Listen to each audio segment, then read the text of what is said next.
Jika kau bisa membuka brankas itu, akan kuberikan seluruh 150 miliar rupiah di dalamnya untuk Baskara Aditama, Direktur Utama Grup Nusantara, salah satu konglomerat terbesar di Indonesia, tertawa terbahak-bahak sambil menatap rendah seorang anak kecil yang memakai sepatu olahraga usang. Ia sama sekali tidak menyadari bahwa saat ini ia sedang bertaruh dengan orang yang sama sekali tidak boleh ia remehkan, dan bahwa pertaruhan arogan ini akan membuatnya berisiko kehilangan semua yang ia miliki. Cepat menyingkir dari sana.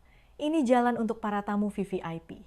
Bentak Baskara pada Budi, seorang anak laki-laki berusia 11 tahun yang sedang mengepel lantai lobi dengan lem usang. Bocah itu mengangkat kepalanya, sepasang mata coklat gelapnya yang penuh konsentrasi menatap Baskara, lalu dengan cepat menyingkir sambil bergumam dengan suara lirih, "Maaf, Pak Dirut." Budi baru berusia 11 tahun, tetapi di pundak kecilnya ia memikul beban hidup yang seharusnya tidak ditanggung oleh anak seusianya. Sejak fajar menyingsing, ia sudah bekerja dengan air dingin dan deterjen keras, membuat tangan mungilnya kasar dan pecah-pecah. Di lutut celana kerjanya yang longgar, terlihat jelas bekas jahitan yang dijahit ibunya dengan susah payah sepanjang malam. Meskipun kemiskinan mencekik mereka, itu adalah upaya mengharukan dari sang ibu, Lestari, yang ingin melindungi harga diri putranya. Baskara Aditama adalah pemilik Nusantara Tower, sebuah gedung pencakar langit yang menjulang di jantung kawasan SCBD Jakarta, seorang taipan muda berusia 45 tahun yang membangun kerajaannya di bidang properti dan teknologi IT. Ia mengenakan jam tangan yang lebih mahal dari mobil impor seharga gaji tahunan karyawan baru, dan dasi impor yang ia kenakan setara dengan gaji beberapa bulan para pekerja kebersihan. Baginya, orang-orang seperti Budi hanyalah barang habis pakai yang menjadi noda di gedungnya, atau sekadar latar belakang yang ada, tetapi tidak boleh terlihat. Yulia, kepala sekretariatnya, bergegas menghampiri Baskara yang hendak memasuki ruangannya.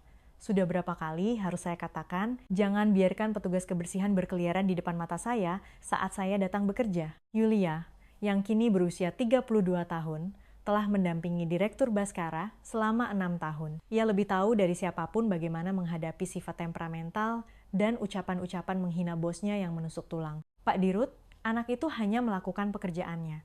Dia datang membantu bersih-bersih sejak pukul 6 pagi sebelum karyawan lain datang. Apa urusannya denganku? Sembur Baskara dengan dingin, sambil melemparkan tas kerjanya yang mewah ke atas meja. Aku tidak tertarik dengan drama kehidupan anak inggusan seperti itu. Suruh dia kerjakan saja tugasnya dengan benar agar tidak terlihat olehku. Ada satu fakta yang tidak diketahui Baskara. Budi bukanlah petugas kebersihan resmi Grup Nusantara. Ia adalah putra dari Lestari, yang telah bekerja sebagai petugas kebersihan di sana selama 3 tahun terakhir.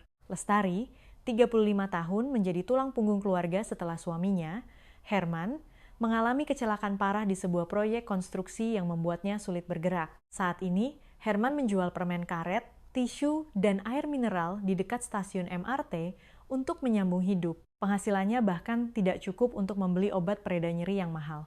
Pasangan itu tidak punya pilihan selain membawa Budi ke kantor setiap subuh karena tidak ada yang bisa menjaganya. Setelah menghabiskan seluruh tabungan dan uang jaminan untuk biaya pengobatan ayahnya, sekolah menjadi mimpi yang mewah bagi Budi. Tetapi Budi tidak hanya duduk diam menunggu. Ia membantu ibunya dengan membawa ember-ember air yang berat, merapikan peralatan kebersihan, dan menyapu koridor yang panjang. Sikapnya yang berdedikasi dan pendiam tidak sesuai dengan usianya yang baru 11 tahun. "Bu," bisik Budi kepada Lestari yang muncul sambil menarik kereta pembersih. Pak Dirut itu, apa dia marah lagi? Lestari melirik sekilas ke pintu ruang direktur yang tertutup rapat dan menghela napas panjang. "Jangan khawatir, Nak. Kita hanya perlu bekerja keras. Asal jangan membuat masalah." "Tapi kenapa dia memperlakukan kita seperti serangga? Kita kan tidak melakukan kesalahan apapun." "Budi, di dunia ini ada orang dewasa yang belum belajar bahwa setiap orang pantas dihormati. Tapi bukan berarti kita harus hidup seperti mereka. Mengerti?" Anak itu mengangguk, tetapi ada sesuatu yang lain berkilat di mata gelapnya. Bukan amarah atau dendam, melainkan tekad yang tenang namun kuat, yang sama persis dengan sorot mata ibunya. Lestari yang bersumpah tidak akan pernah menyerah bahkan di ujung jurang sekalipun. Hari yang berjalan biasa saja, hancur berkeping-keping sekitar tengah hari dengan kedatangan seorang kurir khusus. Kurir itu membawa sebuah kargo besar yang disegel dengan stiker rahasia di keempat sisinya dan dikunci dengan gembok keamanan berlapis. Kargo khusus untuk Bapak Direktur Utama Baskara Aditama, kata kurir itu di meja resepsionis. Sekretaris Yulia menandatangani tanda terima, dan dengan hati-hati membawa kargo itu ke ruang direktur. Di dalam kotak itu terdapat sebuah brankas khusus portabel berwarna perak dengan panel elektronik canggih di bagian depannya. Di sebelahnya tergeletak sebuah amplop dokumen yang tebal. "Apa-apaan ini?" tanya Baskara dengan kesal sambil merobek amplop. Namun, saat membaca dokumen itu, ekspresinya berubah dari jengkel menjadi kaget. Menurut dokumen tersebut, di dalam brankas ini terdapat surat utang tanpa nama senilai 150 miliar rupiah. Itu adalah warisan tak terduga dari paman eksentriknya yang tinggal di Belanda, yang meninggal dunia tanpa meninggalkan surat wasiat khusus. Baskara disebut sebagai salah satu ahli waris yang paling mungkin. Namun, ada syarat yang tidak masuk akal.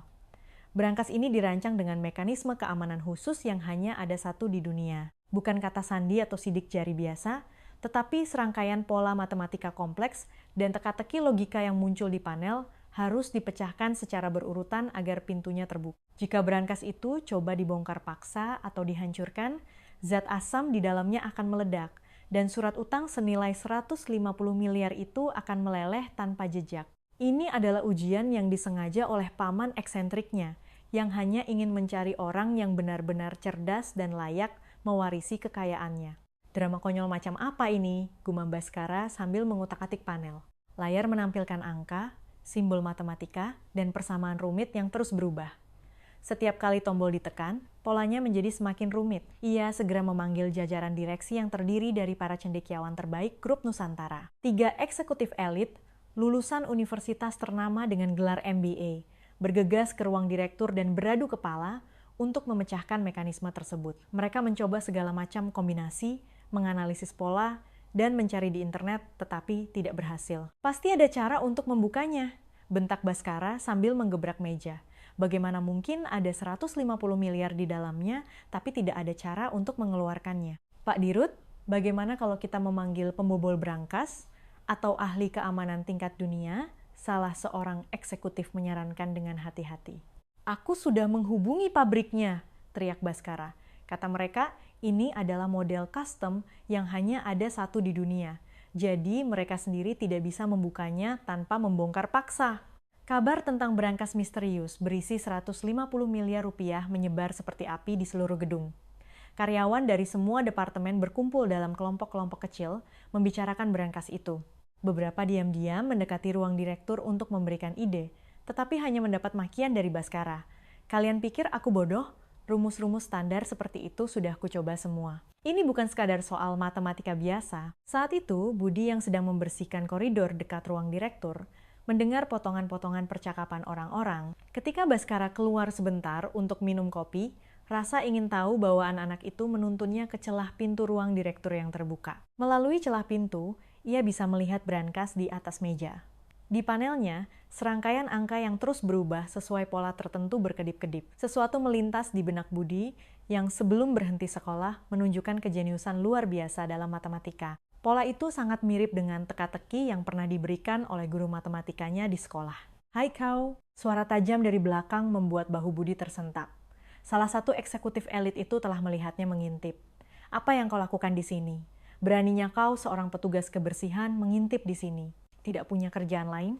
"Maaf Pak," Budi segera menundukkan kepalanya dan menjauh dengan langkah cepat sambil memegang erat lapnya. Namun, pikiran Budi memproses apa yang baru saja dilihatnya dengan kecepatan luar biasa. Bilangan prima, deret Fibonacci.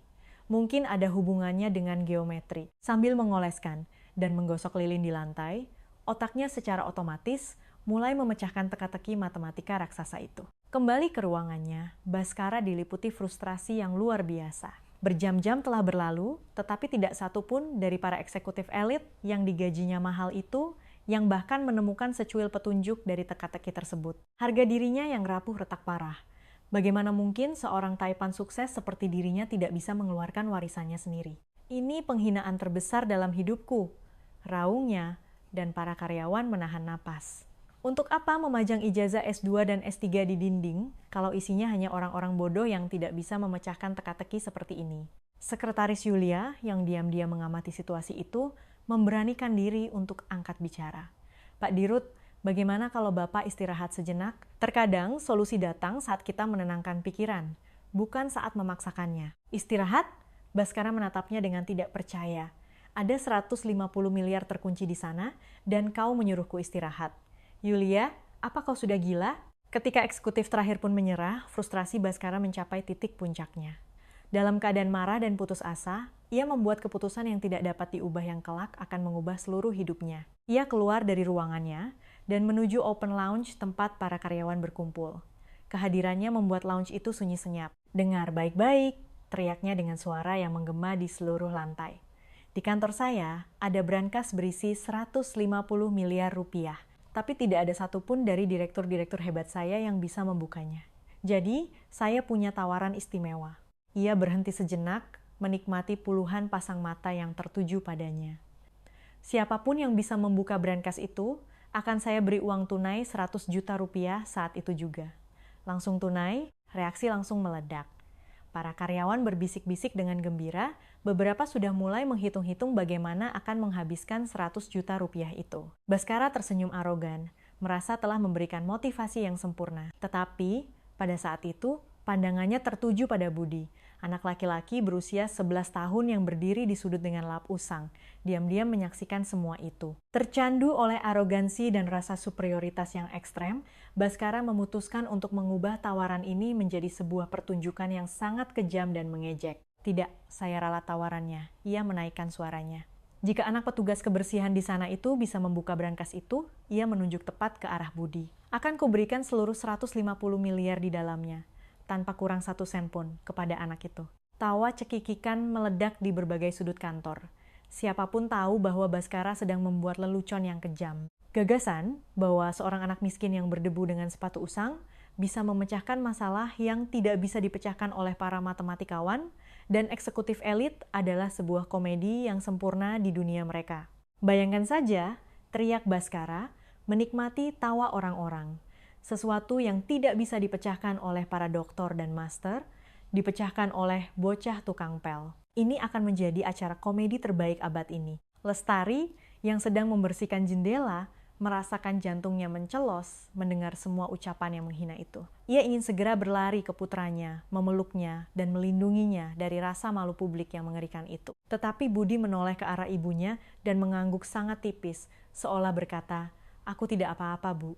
Pada saat itu, mematahkan semua ekspektasi, suara Budi yang jernih dan tegas terdengar di seluruh lounge.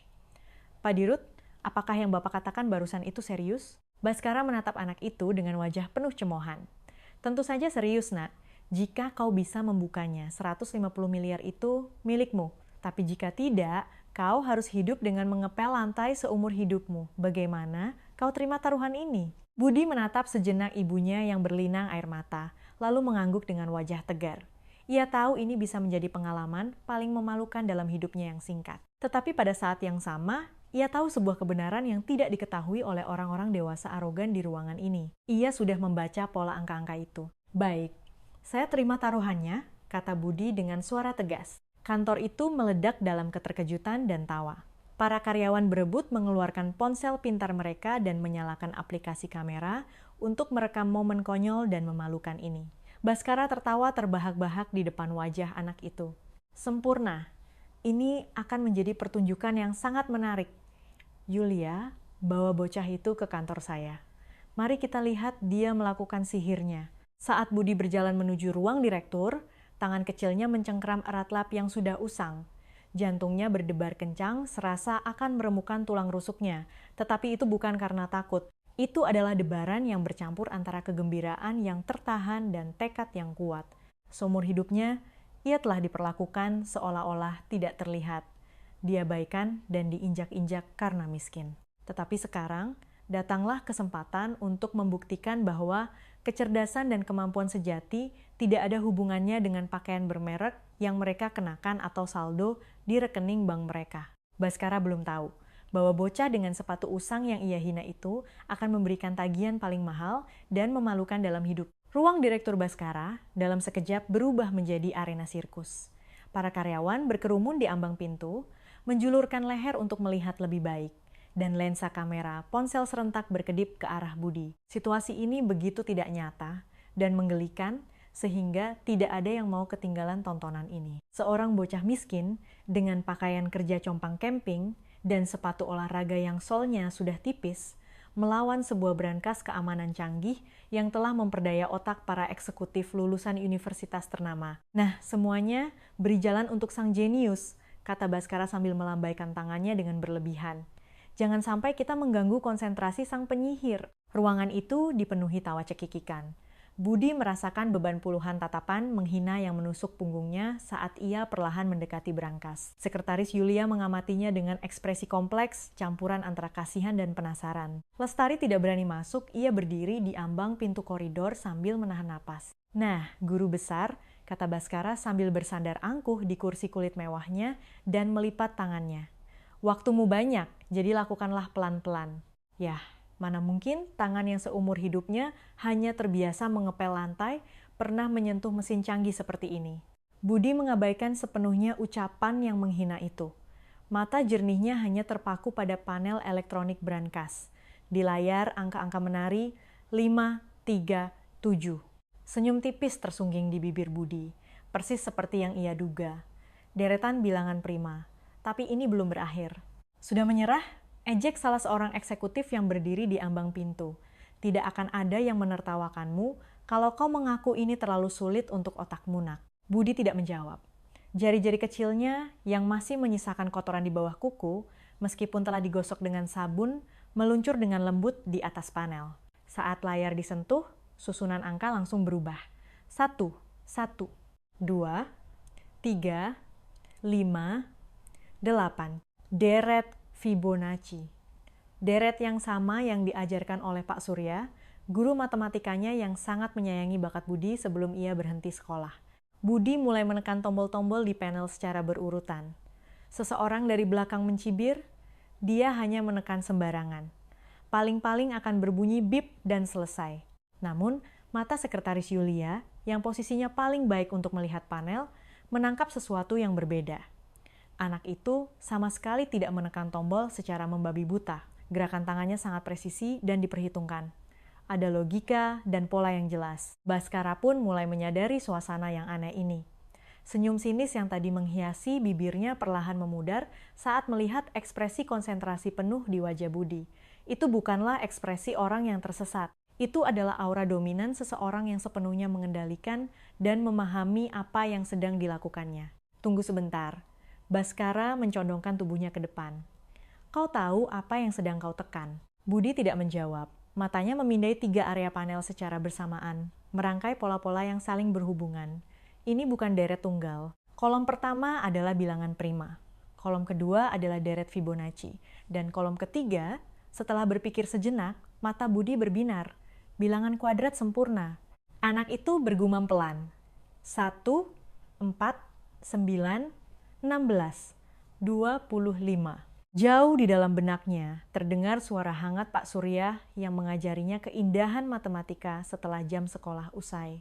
Budi, matematika adalah bahasa universal alam semesta. Tidak peduli seberapa miskin kau, pakaian apa yang kau kenakan, angka tidak pernah membeda-bedakan orang. Sang guru mengenali kejeniusan Budi dan bahkan secara pribadi mengisi formulir aplikasi beasiswa untuk anak berbakat.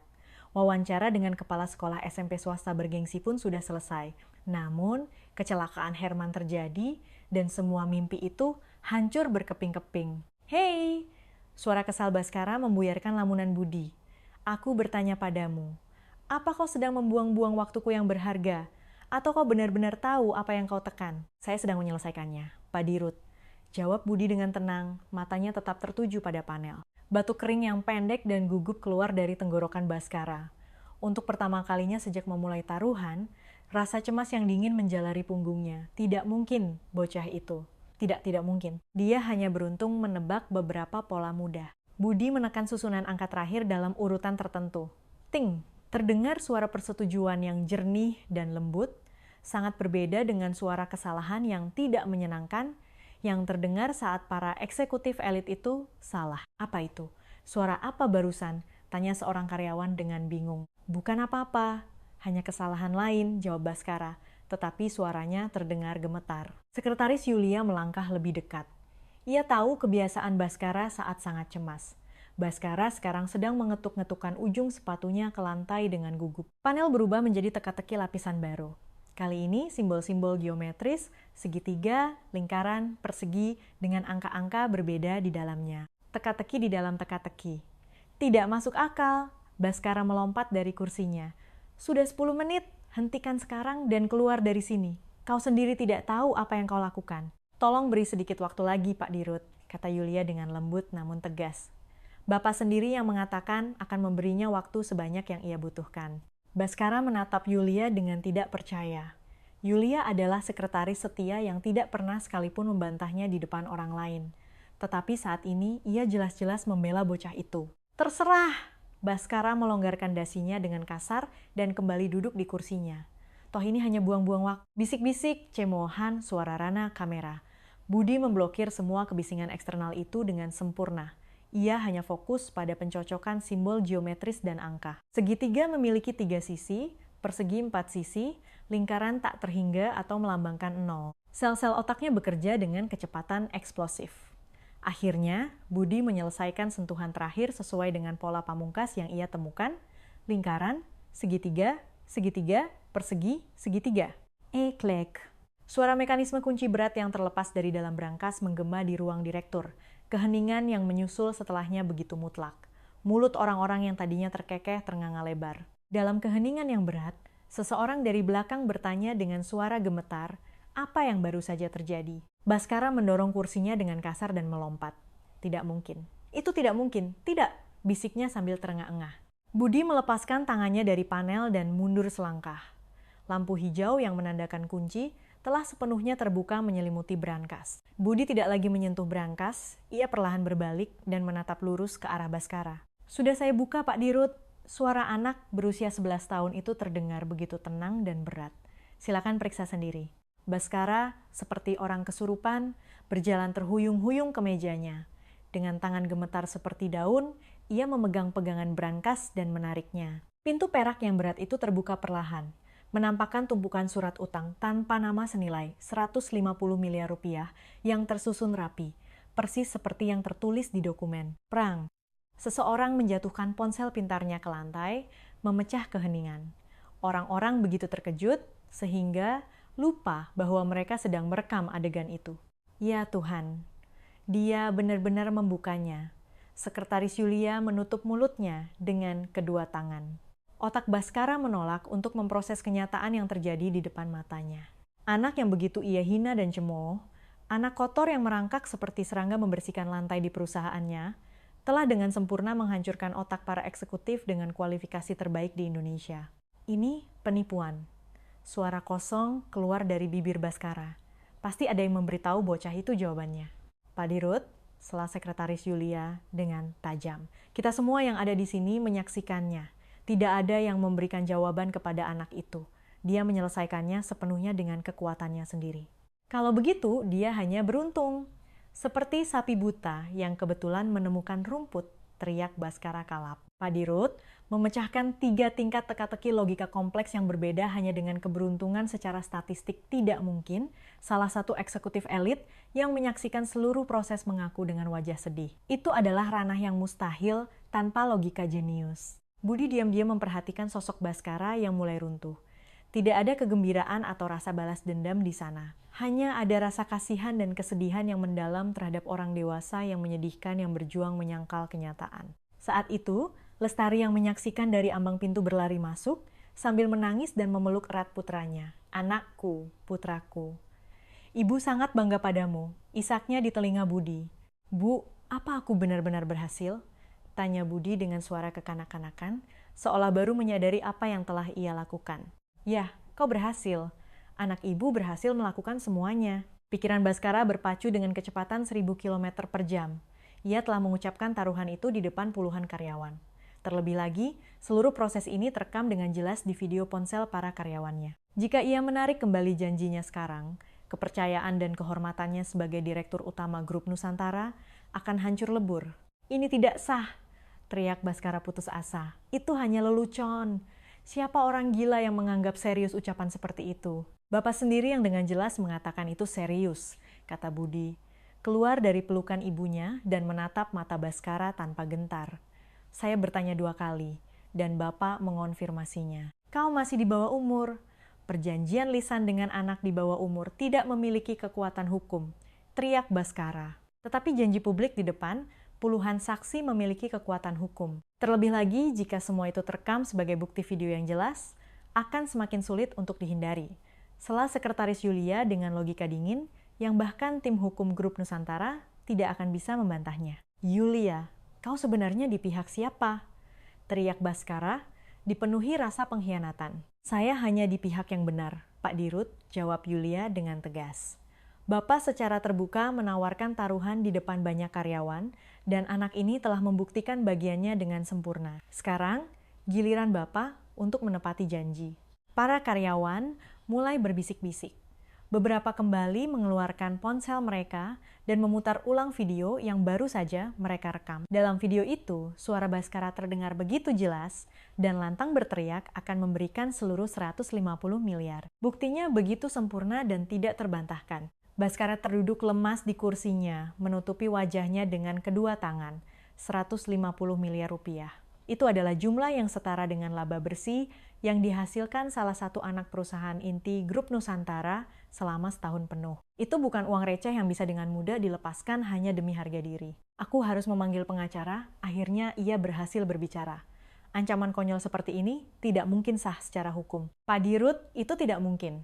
Saat itu Pak Wijoyo, Direktur Keuangan, CFO, Grup Nusantara, yang berusia 60 tahun dan diam-diam mengamati situasi dari belakang lounge, melangkah maju. Pak Wijoyo adalah seorang veteran yang dihormati oleh semua orang di grup karena kejujurannya yang tanpa kompromi. Dengan segala hormat, Pak Dirut, Anda telah membuat taruhan secara terbuka, dan anak ini telah menang dengan adil. Pak Wijoyo, Anda juga mau memusuhi saya? Bukan memusuhi Anda, Pak Dirut, tetapi menyatakan fakta objektif. Jika Anda mencoba mengingkari janji ini sekarang, Anda akan kehilangan sesuatu yang jauh lebih berharga dan lebih besar dari 150 miliar rupiah, yaitu kredibilitas nama Baskara Aditama. Baskara perlahan mengangkat kepalanya dan memandang sekeliling ruangan. Semua karyawan menatapnya dengan tatapan aneh, campuran antara kekecewaan dan harapan. Kata-kata Pak Wijoyo benar. Jika ia melanggar janjinya di sini, hidupnya sebagai seorang pengusaha akan berakhir selamanya. Beri aku waktu untuk berpikir. Ia memaksakan kata-kata itu keluar seperti memuntahkan darah. Aku butuh waktu untuk menerima situasi ini. Silakan pikirkan selama yang Anda inginkan. Lestari, yang tadinya diam, angkat bicara untuk pertama kalinya. Wajahnya masih basah oleh air mata, tetapi suaranya terdengar kuat. Anak saya telah membuktikan bagiannya yang dijanjikan. Sekarang, kami akan menunggu dengan keyakinan bahwa Pak Dirut juga akan memenuhi bagian Anda. Ibu dan anak itu berjalan keluar dari ruang direktur dengan kepala tegak.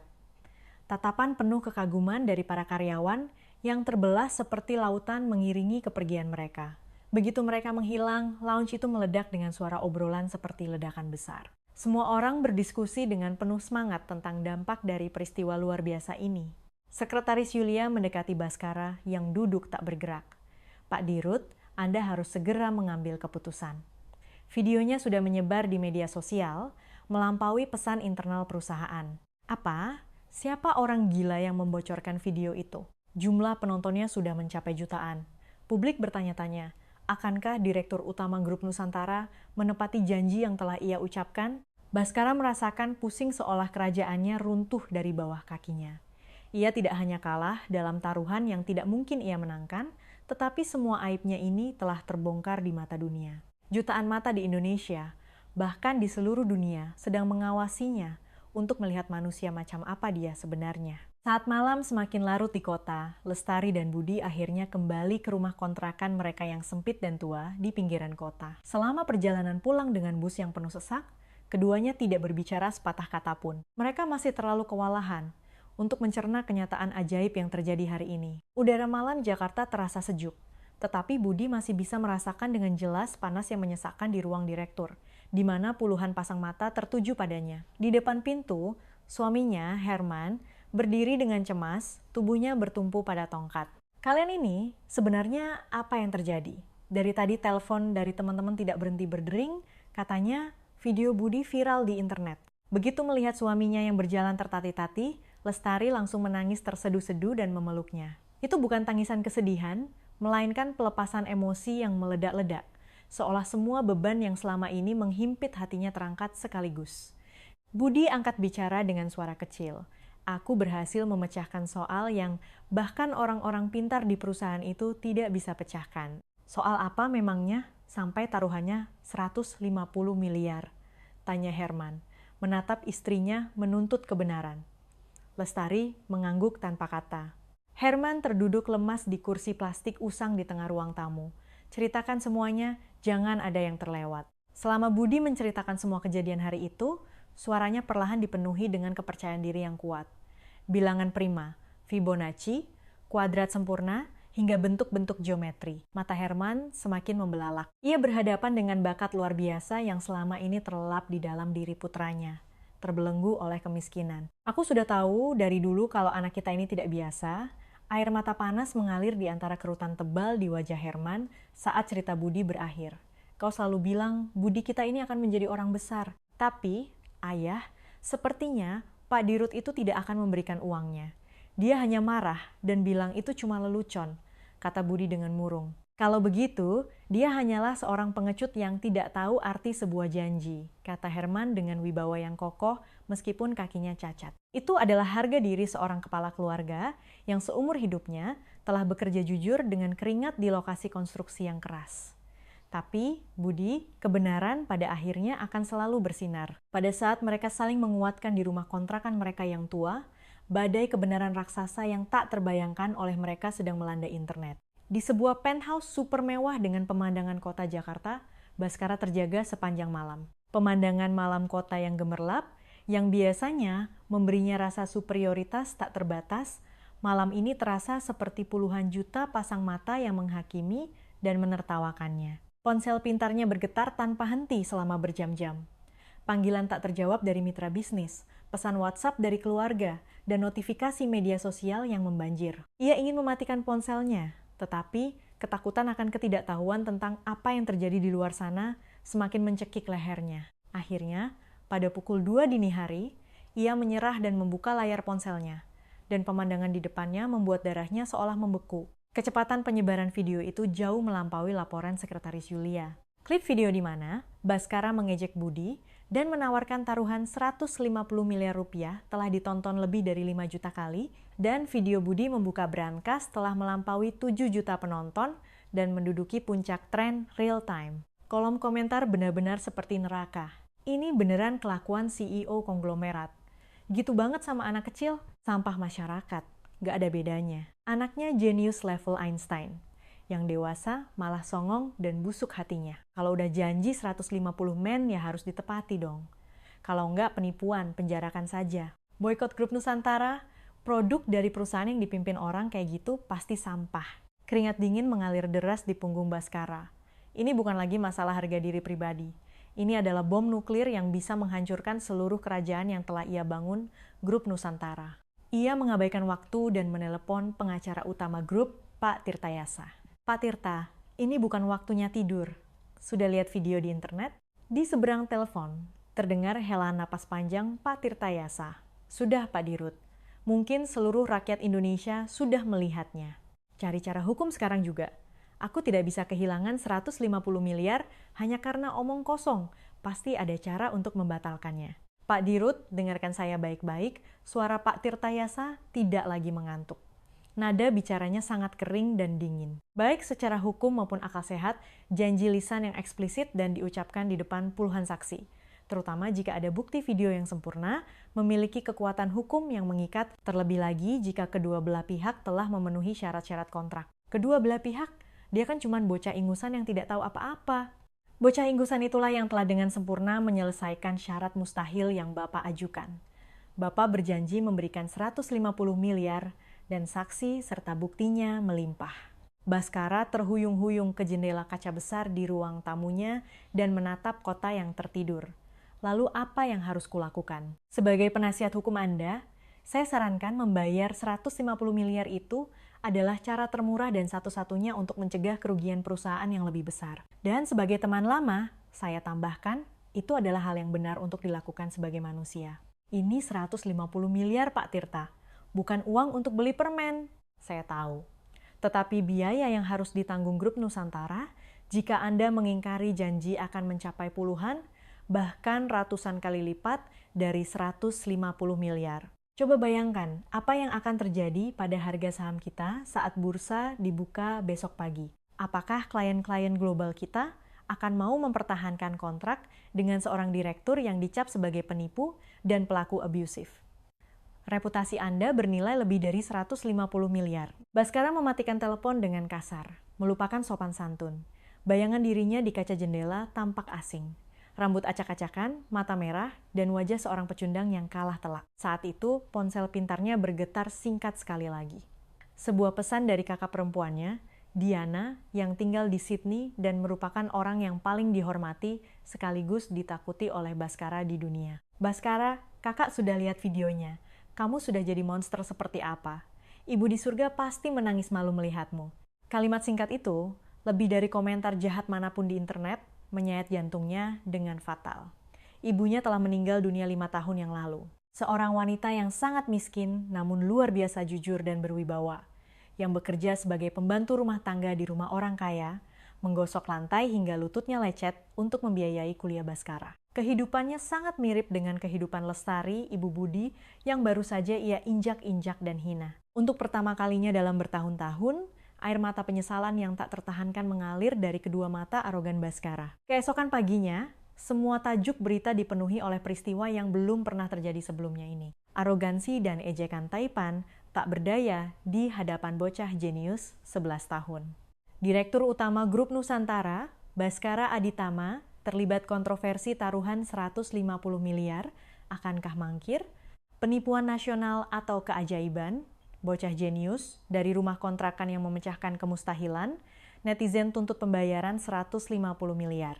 Di ruang guru sekolah dasar tempat Budi pernah bersekolah, Pak Surya, guru matematika yang biasanya datang pagi-pagi, tidak bisa berkata-kata melihat video YouTube yang ditunjukkan oleh rekan gurunya. Pak Surya, ini kan Budi yang dulu itu? Murid Bapak kan? Surya memperbaiki kacamatanya dengan tangan gemetar dan mendekatkan wajahnya ke layar. Di dalam layar, ekspresi Budi yang sepenuhnya tenggelam dalam rumus matematika adalah tatapan jenius yang sama persis seperti yang pernah ia lihat di kelasnya dulu. Benar, ini Budi kita, mata Surya memerah. Aku tahu anak itu jenius, tapi ya Tuhan, ini adalah level yang bahkan sulit untuk mahasiswa program berbakat. Tapi kenapa anak secerdas itu putus sekolah? Ayahnya jatuh dari proyek konstruksi dan hampir lumpuh. Situasinya sangat sulit untuk makan sehari-hari pun. Aku sudah berusaha ke sana kemari mencari beasiswa untuk anak berbakat, tapi prosedur administrasinya terlalu lambat, dan mereka pindah mendadak seperti melarikan diri dari penagih utang. Surya duduk di mejanya, menatap layar dengan hampa, lalu seolah mengambil keputusan. Ia meraih ponsel pintarnya. Jika direktur Taipan arogan itu tidak menepati janjinya, ia sendiri yang akan maju dan mengetuk semua pintu di dunia agar murid jeniusnya ini mendapatkan kesempatan yang layak. Pada saat yang sama, di depan kantor pusat Grup Nusantara, suasana kacau balau, pintu masuk gedung telah sepenuhnya dikepung oleh puluhan wartawan dan juru kamera. Saat berangkat kerja, Sekretaris Yulia dihujani pertanyaan. Ibu Yulia, benarkah Pak Dirut bertaruh 150 miliar dengan seorang anak petugas kebersihan berusia 11 tahun? Apa sikap resmi Grup Nusantara terhadap kontroversi arogansi ini? Apakah ada rencana untuk membayar 150 miliar itu? Yulia tetap bungkam dan berhasil masuk ke lobi dengan bantuan pengawal, tetapi jantungnya juga berdebar kencang. Direktur Keuangan Wijoyo sudah berada di ruang direktur melewati waktu yang menegangkan. Wajahnya yang sepertinya tidak tidur semalaman tampak kuyu. Yulia, situasinya sudah di luar kendali. Pagi ini saja, 3 mitra global terpenting kita telah mengirimkan pemberitahuan peninjauan pemutusan kontrak. Benarkah? Hanya karena arogansi kekanak-kanakan Pak Dirut, perusahaan jadi seperti ini. Saya sudah mengenal Baskara lebih dari 20 tahun. Dia mungkin arogan, tapi dia bukan orang bodoh. Pada akhirnya, dia akan menyadari pilihan apa yang harus dia ambil untuk bertahan hidup. Pukul 9 pagi, Baskara yang menutupi wajahnya dengan topi hitam dan kacamata hitam, masuk ke gedung secara diam-diam melalui tempat parkir bawah tanah, tetapi ia tidak bisa menghindari jebakan para wartawan. Kilatan lampu kamera menghantam wajahnya seperti peluru. Detak jantungnya terdengar begitu keras hingga serasa merobek telinganya. Di ruang direktur, Yang menunggunya adalah Direktur Wijoyo dan Sekretaris Yulia yang berwajah tegar. "Pak Wijoyo, tolong jangan ceramah dulu. Kepalaku rasanya mau pecah," kata Baskara sambil melemparkan kacamata hitamnya dan ambruk di sofa. Matanya yang merah tampak menyedihkan. Pak Wijoyo melemparkan sebuah map tebal ke atas meja. "Pak Dirut, ini bukan ceramah, tapi kenyataan. Begitu pasar dibuka pagi ini, kapitalisasi pasar anak perusahaan Grup Nusantara anjlok 5%. Tender besar pemerintah yang sedang kita ikuti juga berbalik menjadi negatif. Menurut analisis tim Humas, jika kita tidak bisa mengatasi masalah ini dalam 48 jam, kita akan kehilangan 30% dari basis pelanggan inti kita. Ini kan hanya taruhan pribadiku, tidak ada hubungannya dengan pekerjaan perusahaan. Bagaimana mungkin tidak ada hubungannya, sementara Bapak adalah wajah dan simbol dari Grup Nusantara," bentak Pak Wijoyo. Lebih parah lagi, Serikat Pekerja juga telah menyatakan aksi solidaritas untuk keluarga Budi dan mengumumkan akan melakukan mogok kerja sebagian. Mereka bilang, mereka tidak bisa bekerja sehari pun di bawah kapitalis jahat yang secara terbuka menginjak-injak kaum lemah dan mengingkari janji. Gila, dunia sudah gila. Baskara menjambak rambutnya. Bukan dunia yang gila, Pak Dirut, tetapi dunia sedang marah dengan sewajarnya. Tatapan dingin Pak Wijoyo yang menatap Baskara tidak menunjukkan sedikit pun rasa kasihan. Bapak bertaruh 150 miliar, dan Bapak kalah telak. Orang-orang tidak bodoh. Pandangan Baskara beralih ke brankas yang masih tertutup rapat di atas meja. Surat-surat utang di dalamnya memancarkan cahaya dingin di bawah sinar matahari pagi. Dan yang paling memalukan dan menakutkan dari situasi ini, tahu tidak apa? Suara Pak Wijoyo menjadi berat. Meskipun seluruh dunia sedang menyerang Bapak, anak dan ibu yang paling terluka oleh Bapak itu tidak pernah sekalipun mau diwawancarai oleh media. Mereka tidak menghujat Bapak, mereka hanya diam-diam menunggu Bapak menepati janji Anda sendiri. Pada saat yang sama, di depan rumah kontrakan Herman, kerumunan wartawan juga telah berkumpul. Namun, Lestari dengan tegas mengunci pintu dan menolak semua wawancara. "Ini bukan acara hiburan atau tontonan di kebun binatang," kata Lestari dengan tegas kepada seorang wartawan yang mengetuk pintu. "Anak saya hanyalah seorang anak kecil berusia 11 tahun yang mudah terluka." Permintaan tampil di stasiun TV, telepon dari firma hukum yang menawarkan bantuan hukum gratis, bahkan produser film dokumenter Netflix pun membuat ponselnya sibuk. "Sayang, aku harus bagaimana? Aku takut sampai sesak napas," kata Lestari sambil gemetar dalam pelukan Herman setelah menidurkan Budi. "Jangan berpikir rumit," Herman mengelus tangan istrinya yang kasar. "Ini hanya soal apakah Direktur Baskara itu manusia atau binatang. Kita tidak perlu peduli dengan kebisingan di luar sana." Saat itu, terdengar ketukan pintu yang hati-hati dan sopan, berbeda dengan ketukan agresif para wartawan. Ketika pintu dibuka, di sana berdiri Pak Surya, dengan tas dokumen tebal di tangannya, berkeringat deras. "Pak Guru, ada apa kesini?" tanya Lestari terkejut. "Saya datang untuk mencari masa depan Budi." Duduk di meja makan dapur yang sempit, Pak Surya mengeluarkan setumpuk dokumen dari tasnya.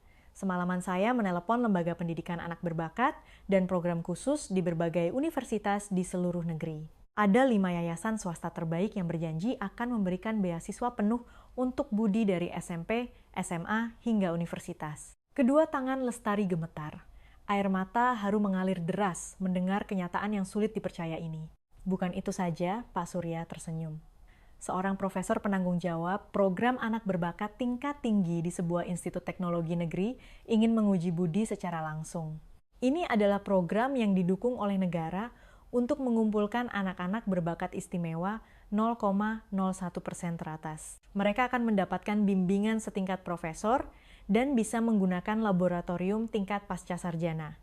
Tapi, meskipun ada beasiswa, biaya transportasi, biaya hidup dengan kondisi kami tidak akan sanggup menanggung biaya hidup yang mahal di Jakarta." Suara Lestari kembali melemah. "Itulah mengapa Direktur Baskara itu harus menepati janjinya," kata Pak Surya dengan tegas. Tepat pada saat itu, Budi yang terbangun dari tidurnya membuka pintu kamar.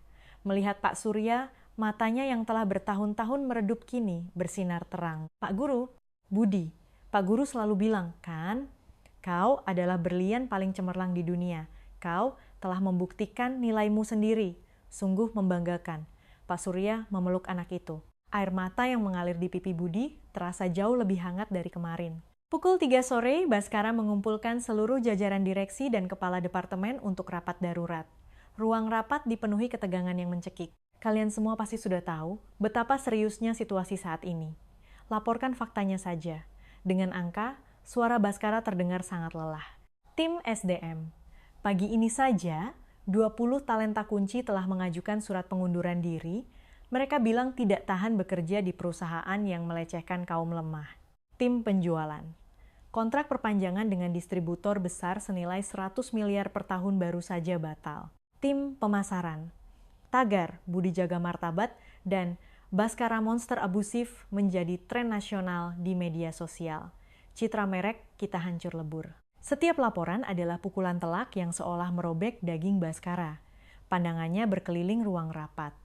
Beberapa orang tampak puas, beberapa tampak putus asa, tidak ada lagi rasa hormat bercampur takut yang biasa ia nikmati. Sekretaris Yulia yang diam-diam mengetik, akhirnya angkat bicara. Pak Dirut, dengan segala hormat, ada solusi jelas yang bisa membalikan semua situasi ini dalam sekejap. Apa itu? Katakan. Tundukkan kepala Anda di hadapan publik. Akui kekalahan memalukan Anda dengan bersih dan bayar 150 miliar itu. Ubah arogansi Anda menjadi sebuah kisah penyesalan dan penebusan yang manusiawi. Kau menyuruhku meminta maaf secara nasional dan melakukan pertunjukan. Mata Baskara melotot. Saya menyuruh Anda meminta maaf dengan tulus. Yulia tidak mengalihkan pandangannya. Harga diri Anda yang rapuh itu jauh lebih remeh daripada nilai ratusan miliar yang sedang Anda hilangkan. Saat itu, Direktur Wijoyo perlahan berdiri dari kursinya. Baskara, ia memanggil nama itu untuk pertama kalinya setelah sekian lama bukan jabatannya. Aku akan mengatakan sesuatu yang tidak berani dikatakan oleh siapapun di sini. Ibumu, untuk membuatmu bisa memakai dasi impor yang bagus itu, berlutut di lantai marmer dingin rumah orang lain dan menggosoknya sampai tangannya melepuh. Tapi sekarang, kau malah menginjak-injak seorang ibu hebat yang menanggung pengorbanan yang sama seperti ibumu demi putranya. Kau anggap dia seperti serangga. Udara di ruang rapat membeku, tidak ada yang berani bernapas. Ibu dari anak itu, Lestari, adalah ibumu 30 tahun yang lalu. Suara Pak Wijoyo sedikit bergetar. Dan anak bernama Budi itu adalah dirimu sendiri di usia 11 tahun, yang miskin tetapi memiliki bakat cemerlang. Bedanya adalah, di samping ibumu ada orang-orang baik yang membantumu mengembangkan bakatmu. Tetapi sekarang, kau malah dengan kejam mencoba merampas satu-satunya kesempatan anak itu. Apa kau ini benar-benar manusia? Baskara terkesiap seolah kepalanya baru saja dipukul dengan palu raksasa. Ia tidak pernah berpikir seperti itu.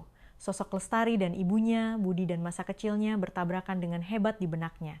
Beri aku sedikit waktu lagi untuk berpikir. Suara Baskara mengecil seperti suara nyamuk. Pak Dirut, tidak ada waktu. Salah seorang direktur keuangan. Besok sore adalah tenggat waktu untuk kontrak kunci. Mereka memberitahu kita bahwa mereka akan menandatangani kontrak setelah melihat bagaimana Anda menyelesaikan masalah ini. Nilai kontraknya saja minimal 200 miliar. Baskara mengangkat kepalanya dengan cepat. 200 miliar? Ya. Artinya, karena Anda bersikeras dengan harga diri untuk tidak membayar utang 150 miliar, Anda akan kehilangan pendapatan pasti sebesar 200 miliar. Ironi yang begitu sempurna dan kejam. Ia bertaruh 150 miliar dengan keyakinan tidak akan kalah. Dan sekarang ia harus memberikan 150 miliar itu hanya untuk bisa menyelamatkan 200 miliar. Tetapi yang lebih membebani Baskara daripada perhitungan untung rugi adalah hati nuraninya yang akhirnya terbangun. Punggung ibunya yang membungkuk menggosok lantai, dan punggung Lestari yang begitu mirip. Mata bersinar anak itu yang memancarkan kejeniusan luar biasa. Dari balik celana yang ditambal dan tangan yang kasar. Aku ingin bertemu anak itu. Akhirnya Baskara angkat bicara. Atur pertemuan secara pribadi, sangat rahasia. Hanya anak itu, orang tuanya, dan aku. Tidak ada orang lain. Baik, Pak Dirut. Yulia menghela napas lega sambil mengangguk. Tetapi saya tidak yakin apakah mereka akan bersedia.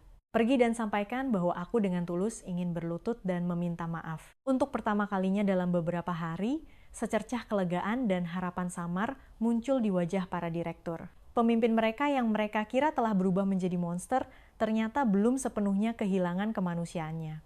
Tetapi, bisakah permintaan maaf saja menyembuhkan harga diri dan luka yang telah hancur?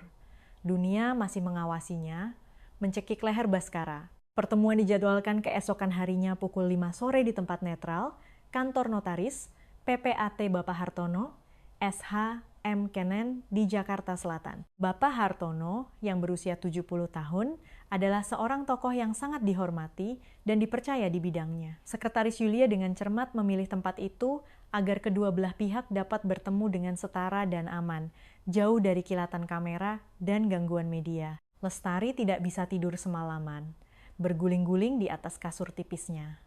Apakah Baskara bisa dipercaya? Apakah ini bentuk lain dari penindasan atau penipuan yang licik? Kita harus pergi, Bu, kata Herman, dengan tegas saat sarapan pagi dengan nasi dan kuah bening. Jika kita menghindar seperti pengecut, kita akan menyesal seumur hidup. Yang terpenting, budi kita berhak melihat dengan mata kepalanya sendiri orang sombong itu benar-benar menyesal. Budi tidak banyak bicara, berbeda dari biasanya. Saat bersiap-siap, ia mengeluarkan celana yang sudah usang tetapi paling bersih yang disimpannya di bagian terdalam lemari dan mengenakan kemeja yang telah disetrika 3 kali oleh Lestari semalaman hingga kaku. Melihat punggung anaknya yang sedang merapikan rambutnya, yang berantakan dengan air di depan cermin retak di kamar mandi, Lestari merasa tercekat. Anak ibu gagah sekali hari ini.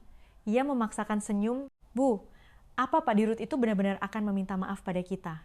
Lestari berlutut untuk mensejajarkan matanya dengan putranya dan menggenggam erat tangan kecil itu. Ibu juga tidak yakin, Budi. Tapi apapun yang terjadi di ruangan itu hari ini, kau telah membuktikan sebuah kebenaran agung yang tidak bisa dirampas oleh siapapun. Bahwa kau sangat cerdas, berani, dan pantas dihormati lebih dari siapapun di dunia ini. Jika dia tetap bersikap pengecut, kita tinggal berbalik dan pergi. Jalanmu di depan akan kau rintis sendiri, bukan dengan uang dari taipan itu. Baskara tiba di kantor notaris 30 menit lebih awal dari waktu yang dijanjikan. Di sisinya hanya ada Direktur Wijoyo. Ia menolak mentah-mentah saran untuk membawa tim pengacara atau tim humas. Ini adalah pertemuan yang harus dihadapi sebagai manusia, bukan sebagai institusi. Di kantor yang berwibawa, dikelilingi oleh meja mahoni tradisional dan ribuan buku hukum, Notaris Hartono menyambut mereka dengan sikap profesional dan kering khasnya. Bapak Baskara, saya harap pertemuan hari ini membuahkan hasil yang positif. Saya juga berharap begitu, Pak. Suara Baskara serak, arogansi, dan racun yang selama ini menguasainya telah hilang sama sekali. Penampilan Baskara sangat menyedihkan. Karena kurang tidur selama 2 hari terakhir, kantung matanya menghitam, janggutnya tidak terawat, dan setelannya yang kusut sama sekali tidak mencerminkan citra CEO yang selalu tampil sempurna. Ia hanyalah seorang pria parubaya yang kelelahan dan tenggelam dalam kubangan kekalahan. Jika tercapai kesepakatan, saya telah menyiapkan dokumen penyerahan dan akta notaris yang sah secara hukum dengan sempurna, kata Notaris Hartono sambil menunjuk setumpuk dokumen. Baskara mengangguk diam-diam.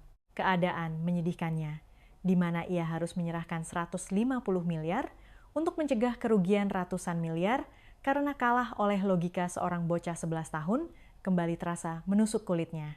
Tepat pukul 5 sore, pintu terbuka dan Lestari, Herman, serta Budi masuk ke dalam ruang rapat.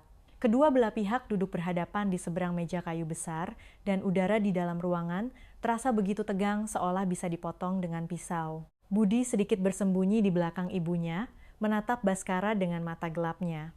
Herman mencengkeram erat tongkatnya dan mengatupkan giginya. Ia ingin sekali mencabik-cabik manusia yang telah memberikan penghinaan seumur hidup kepada putranya. Tetapi saat berhadapan langsung dengan wajah Baskara, Herman tidak bisa menyembunyikan kebingungannya.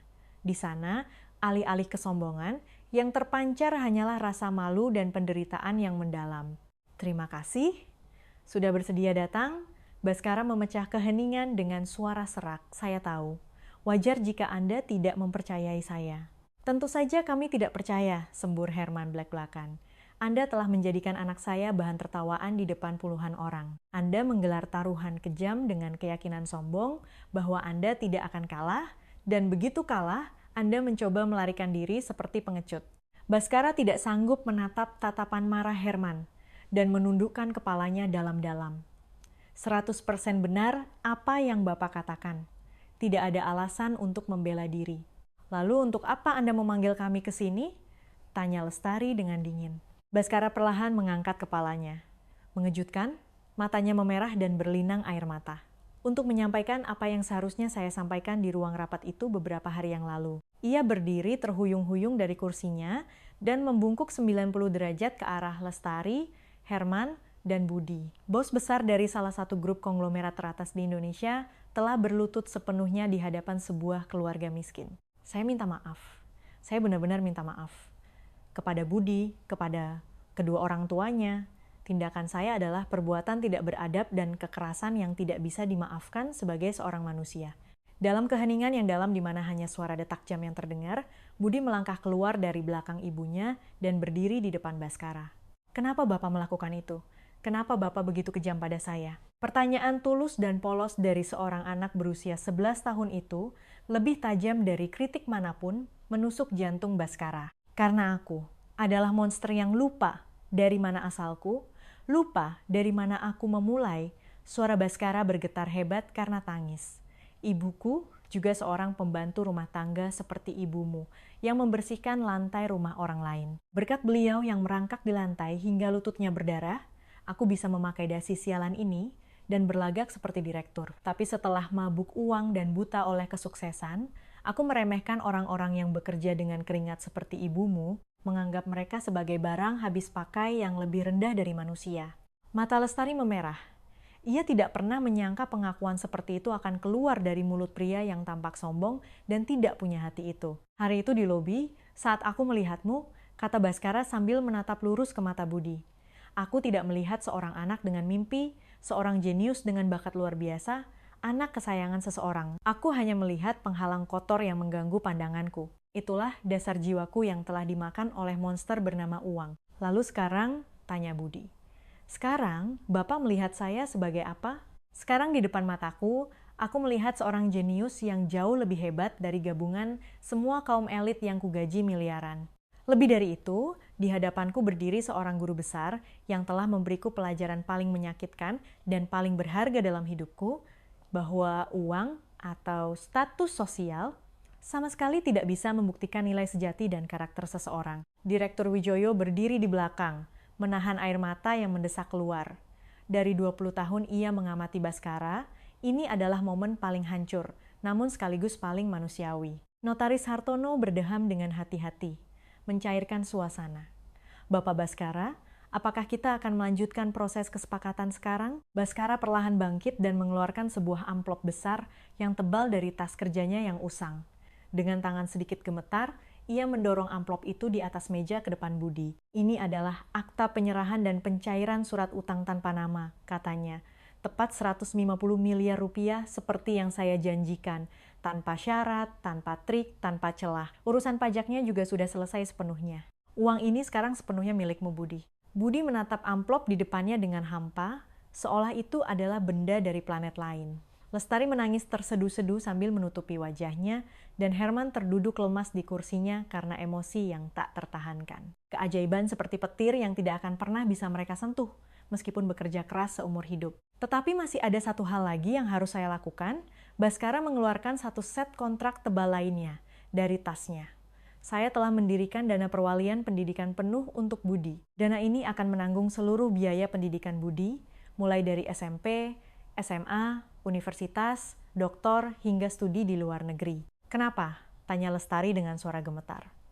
Anda sudah memberikan uang yang sangat besar, 150 miliar. Utang Anda pada kami sudah lunas. Tidak. Ini adalah sesuatu yang harus saya lakukan, jawab Baskara dengan tegas. Saya telah melihat puluhan kali video di mana banyak profesor universitas memuji Budi sebagai seorang jenius. Saya tidak bisa membiarkan bakat cemerlang yang hampir saya injak-injak dan kubur selamanya karena kesombongan saya, layu karena hambatan uang. Herman bergumam dengan ekspresi bingung. Ini adalah tindakan yang luar biasa murah hati, tapi bagaimana kami bisa mempercayai Anda sepenuhnya dan menyerahkan masa depan anak kami pada dana ini? Anda tidak perlu mempercayai saya, Baskara mengakui dengan tulus. Itulah sebabnya saya telah sepenuhnya memisahkan wewenang pengelolaan dana perwalian ini dari Grup Nusantara atau dari tangan saya. Wewenang penuh dana ini akan diserahkan secara independen kepada Pak Surya dan perwakilan dari Institut Teknologi Nasional. Saya hanya akan berperan sebagai mesin yang menyuntikkan dana ke dalam yayasan setiap tahun. Notaris Hartono mengangguk. Sebagai notaris, saya telah melakukan tinjauan hukum. Ini adalah yayasan independen yang terpisah secara hukum dan telah ditambahkan klausul yang memaksa Bapak Baskara untuk tidak ikut campur dalam penarikan atau pengelolaan dana. Budi menatap Baskara dengan ekspresi aneh. Itu bukan sekadar rasa terima kasih, melainkan kerja otak kompleks seorang anak berusia 11 tahun yang mencoba memahami dunia orang dewasa yang berubah dari tiran kejam menjadi seorang dermawan yang memberikan segalanya. Pak, tanya Budi dengan suara jernih, apakah Bapak benar-benar menyesali kesalahan Bapak? Atau Bapak melakukan ini karena takut orang-orang di internet menghujat Bapak dan melakukan aksi boikot? Pertanyaan yang sangat belak-belakan, itu membuat semua orang di ruangan menelan ludah. Baskara tersenyum pahit dan kembali berlutut untuk mensejajarkan matanya dengan Budi. Jujur saja nak, keduanya. Aku hampir gila karena ketakutan perusahaan akan hancur dan aku akan kehilangan semua yang kumiliki. Ia tidak menyembunyikan kebenaran yang menyakitkan. Tetapi, saat melihat diriku di dalam video yang dihujat oleh jutaan orang, aku melihat ibuku yang membersihkan lantai seperti ibumu. Setelah berhadapan langsung dengan sisi terburuk diriku, hatiku terasa sakit seperti diremas-remas dan penuh penyesalan. Ibu bapak juga membersihkan lantai? Kewaspadaan Budi untuk pertama kalinya sedikit melunak. Ya, selama 20 tahun beliau menahan semua hinaan itu untuk mengisi perutku dan menyekolahkanku. Dan bapak melupakan semua itu? Ya, itu adalah kesalahan terbesar dan paling menjijikkan yang pernah kulakukan dalam hidupku. Budi menatap ibunya, mencari nasihat. Lestari tersenyum kecil dan mengangguk, seolah mengatakan, lakukan apa yang hatimu katakan. Budi perlahan mengulurkan tangannya ke arah Baskara. Saya terima permintaan maaf Bapak, kata anak itu dengan gagah. Dan uangnya juga saya terima, karena itu janji Bapak, dan keluarga kami sangat membutuhkannya. Tapi tolong janjikan satu hal, katakan apa saja, saya tidak akan pernah lupa dari mana saya berasal. Meskipun saya punya 150 miliar, saya tidak akan pernah malu bahwa ibu saya pernah membersihkan lantai dengan lem usang, dan ayah saya pernah menjual air mineral di stasiun MRT yang dingin. Orang tua saya mengajarkan bahwa uang yang didapat dari kerja keras yang jujur, apapun pekerjaannya, adalah hal yang paling mulia di dunia. Suara jernih anak itu bergema seperti lonceng di dalam kantor notaris yang berat. Baskara tidak lagi mencoba menyembunyikan air matanya, ia menangis terseduh-seduh. Kau memiliki jiwa yang 1000.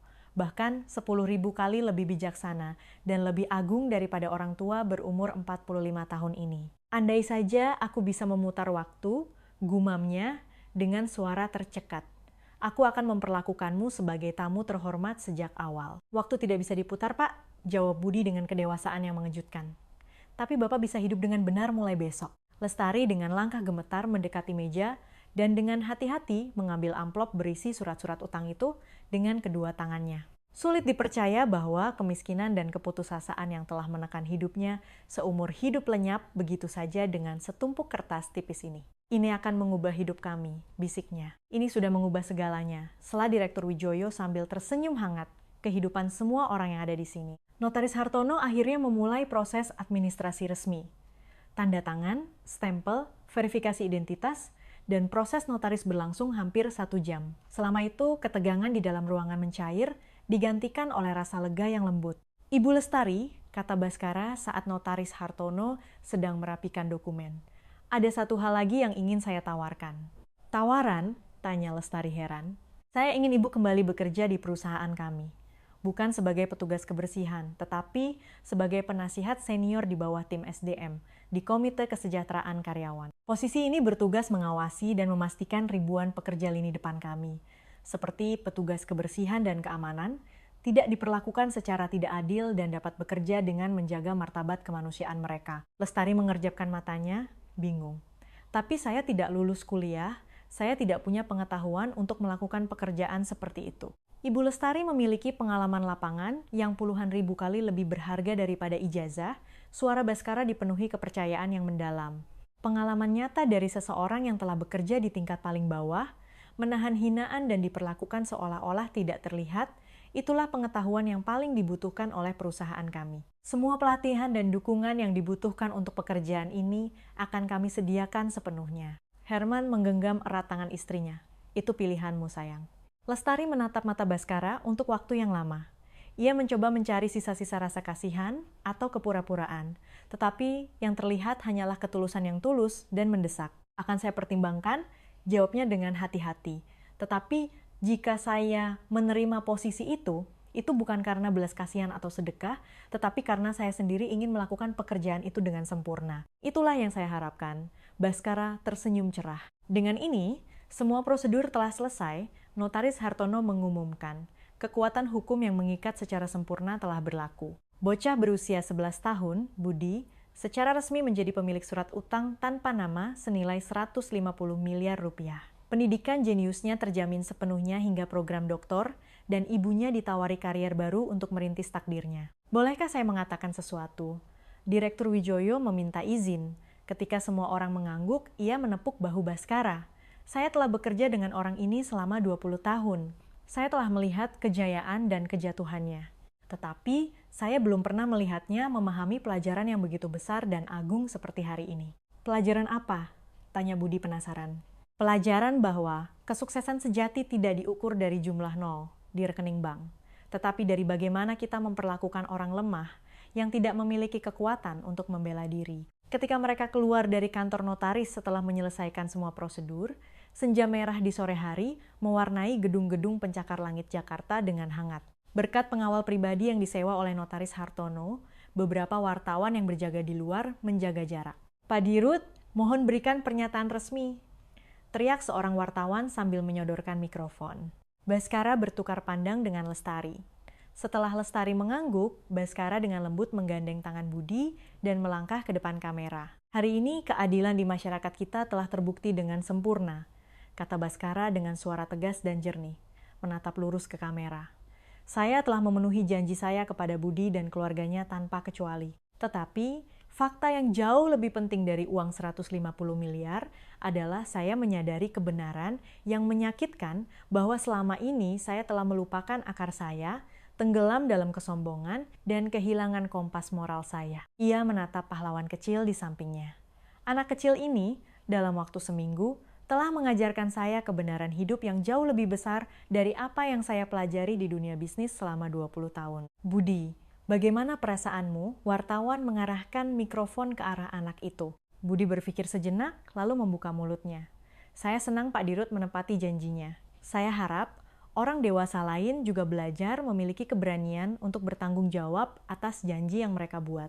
Seperti Bapak ini. Adegan luar biasa di mana seorang bocah miskin berusia 11 tahun berdiri berdampingan dengan seorang konglomerat besar, mengajarkan moral dan tanggung jawab kepada puluhan juta orang dewasa di Indonesia, disiarkan langsung. Malam itu, video rekonsiliasi mereka menyebar di internet dengan kecepatan yang jauh lebih dahsyat daripada video arogansi pertama. Tetapi kali ini, reaksinya berbalik 180 derajat. Wah, salut beneran.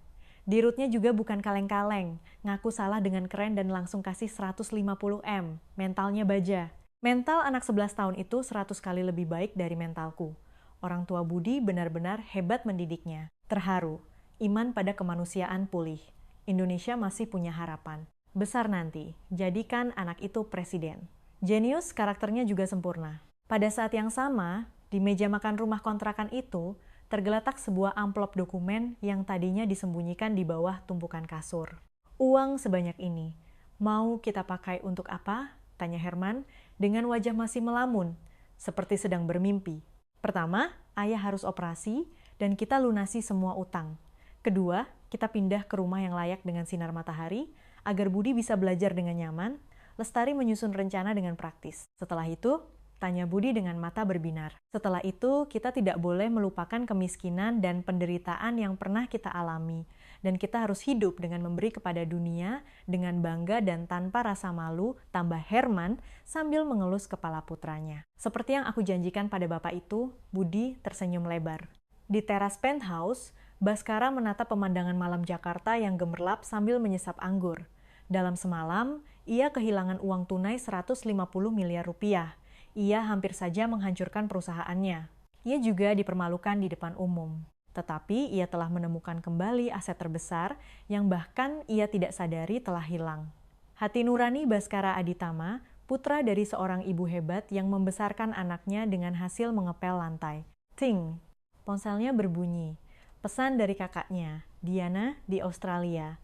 Baskara, kakak lihat siaran langsung berita hari ini. Kamu hebat, Baskara. Ibu di surga pasti sangat bangga dan bahagia.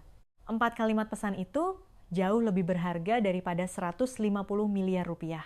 Terasa seperti sebuah penebusan. Pagi hari keluarga Budi dimulai dengan suasana yang sama sekali berbeda dari sebelumnya. Kecemasan berat yang menekan seperti bongkahan timah, kekhawatiran akan tagihan utang dan uang sewa bulan ini, lenyap secara ajaib. Bahkan, sinar matahari yang menyelinap melalui jendela kecil di rumah kontrakan terasa begitu menyilaukan, seolah-olah mewarnai seluruh dunia dengan warna-warni yang cerah.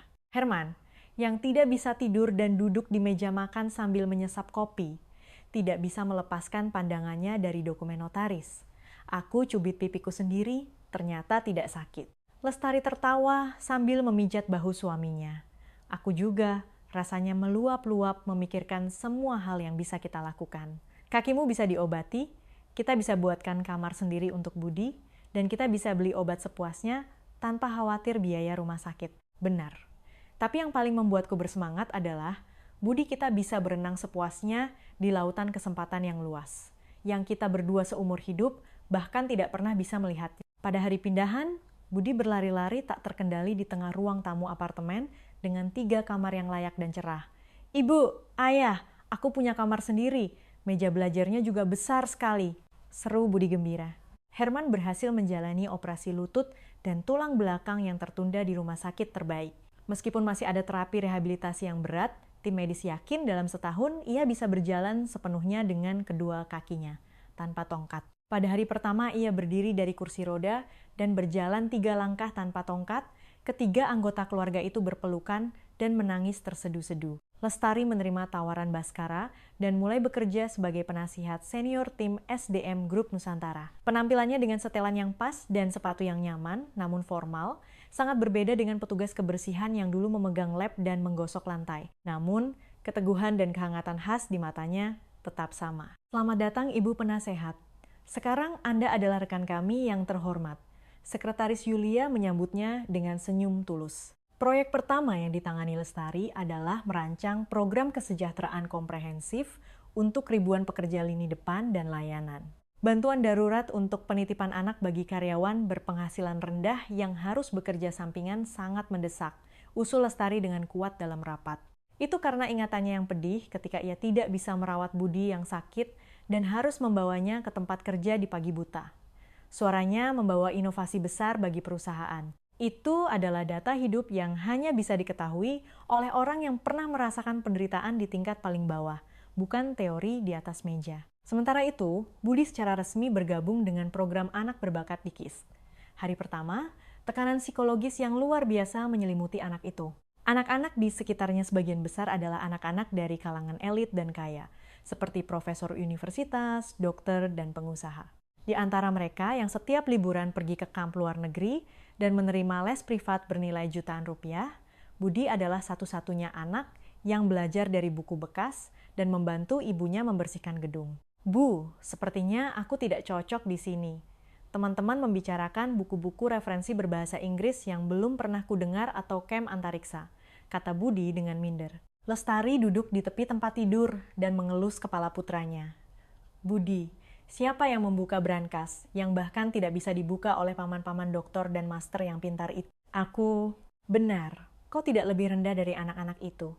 Kau hanya memiliki pengalaman yang berbeda. Pengalaman bertahan, hidup yang keras yang kau alami dalam kemiskinan adalah senjatamu yang unik dan hebat, yang tidak akan pernah bisa dipelajari di atas meja belajar." Pak Surya juga menjadi mentor yang andal bagi Budi. Perlahan, Budi menemukan caranya sendiri. Ketika anak-anak lain bergelut dengan rumus-rumus abstrak, Budi mengubah statistik dari kenyataan yang ia alami, seperti hubungan antara jumlah penumpang MRT dan penjualan air mineral, menjadi model matematika dan menerima tepuk tangan meriah dari para profesor. Bagi Baskara Aditama, tokoh utama yang menciptakan semua perubahan ajaib ini, sebuah perubahan besar dalam hidupnya juga sedang terjadi. Ia mengeluarkan perintah radikal untuk meninjau kembali seluruh upah dan kesejahteraan semua karyawan tingkat bawah di perusahaan. Kenapa? Upah per jam pekerja kebersihan dan keamanan kita seperti ini, bentaknya dalam rapat direksi. Itu sudah sesuai dengan standar upah minimum, Pak Dirut. Upah minimum? Kalian pikir dengan uang segitu kalian bisa memberi makan dan pakaian anak-anak kalian selama sebulan tanpa kerja sampingan? Segera naikkan upah 20% karyawan terbawah secara signifikan ke tingkat di mana sebuah keluarga dapat hidup dengan menjaga martabatnya. Tim keuangan melompat keberatan dengan alasan biaya, tetapi Direktur Wijoyo diam-diam mendukung keputusan Baskara dari belakang. Direktur Vampir, yang dulu hanya mengejar keuntungan telah mati, dan seorang pemimpin sejati telah lahir. Perubahan dramatis di grup Nusantara ini memicu efek kupu-kupu raksasa di seluruh dunia bisnis Indonesia.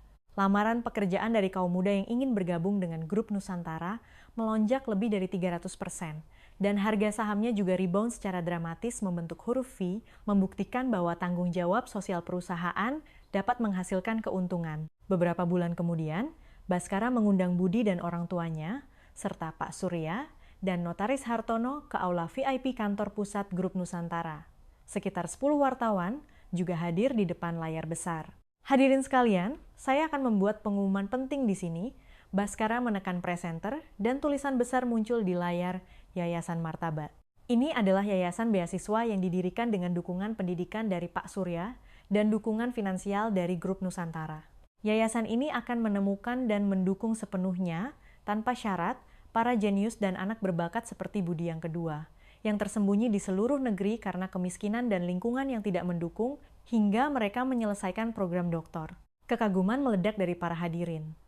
Baskara tersenyum dan menatap lurus ke arah Budi, dan saya ingin menunjuk Budi sebagai wajah dan direktur kehormatan dari proyek besar ini. Suara Budi yang telah mengatasi kemiskinan dan prasangka, dan dengan gagah membuktikan dirinya kepada dunia, akan menjadi bukti harapan yang paling kuat bagi anak-anak lain yang mungkin sedang putus asa di suatu tempat. Setelah acara selesai dan semua orang bersulang, Baskara dan Budi kembali ke ruang direktur yang dulu dan berdiri berdampingan di depan jendela kaca. Brankas khusus yang kosong dipajang di satu sisi seperti monumen di museum.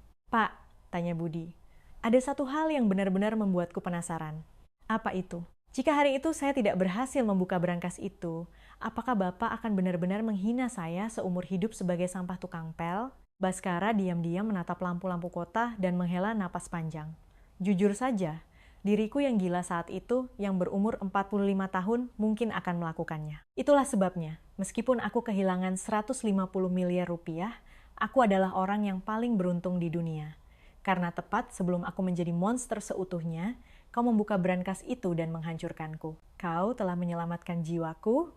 1 tahun kemudian, Yayasan Martabat memberikan beasiswa penuh kepada 50 anak miskin dan berbakat. Lestari secara inovatif meningkatkan lingkungan kesejahteraan lebih dari 30 keluarga miskin, dan Budi, yang kini berusia 12 tahun, berlayar menuju dunia dengan kerendahan hati, namun kepercayaan diri yang lebih kuat dari siapapun. Pada hari peringatan 1 tahun yayasan, Budi yang mengenakan seragam sekolah naik ke atas panggung di aula besar yang penuh dengan kamera dan pejabat. Ia secara bergantian menatap Lestari yang duduk di barisan penonton, menyeka air mata haru, Herman yang berdiri tegap dengan kedua kakinya dan bertepuk tangan, dan Baskara yang bertepuk tangan dengan senyum seorang ayah yang bangga. 1 tahun yang lalu, suara jernih Budi bergema melalui mikrofon.